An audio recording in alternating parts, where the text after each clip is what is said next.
Quels sont les effets du partage des risques pour les individus et pour la société? Quels principes permettent la gestion collective des risques? Quel est le rôle des principales institutions qui contribuent à la gestion des risques? Les réponses dans notre carte mentale animée. Premièrement, quels sont les effets du partage des risques pour les individus et pour la société?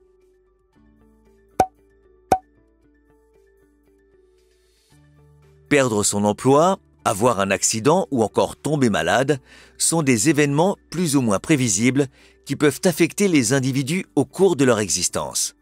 On parle alors de risque pour désigner la probabilité d'y être confronté. Pour les individus, la survenue du risque peut entraîner une privation de revenus ou des dépenses supplémentaires. Quant à la société, elle va se trouver privée de ressources productives et verra les inégalités augmenter. Partager les risques peut se justifier tant au niveau individuel qu'au niveau de la société. Ce savoir protéger des risques sociaux majeurs procure aux individus une certaine sécurité économique, facteur de bien-être. Au niveau de la société, ce partage des risques favorise la cohésion sociale.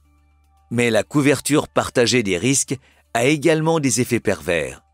Dans le cas de l'assurance maladie, les assurés risquent de surconsommer des soins car ils savent qu'ils seront remboursés. C'est une situation d'aléa moral. Deuxièmement, quels principes permettent la gestion collective des risques? La prévention consiste à prendre des mesures pour éviter la survenue du risque ou à en réduire la gravité s'il survient.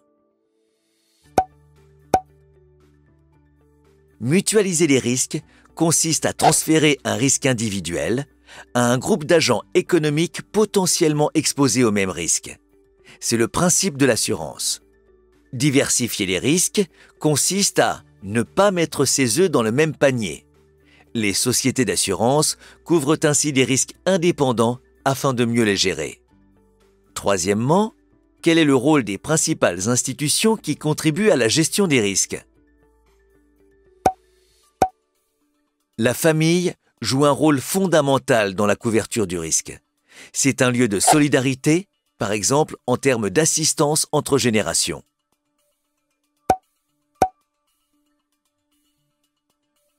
Une mutuelle est un organisme de droit privé à but non lucratif qui gère les risques auxquels sont soumis ses adhérents.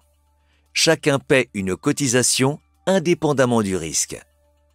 En revanche, une société d'assurance à but lucratif offre des protections aux clients ayant payé sa prime d'assurance. Cette prime est calculée en fonction de la couverture souhaitée et de la probabilité du risque. Les systèmes de protection sociale des sociétés développées font de l'État un assureur d'un type particulier. En France, c'est le rôle de la sécurité sociale, encadrée par l'État, mais gérée par les partenaires sociaux. La construction de la carte mentale est terminée. Tu peux la télécharger sur anabac.com. Bonne révision!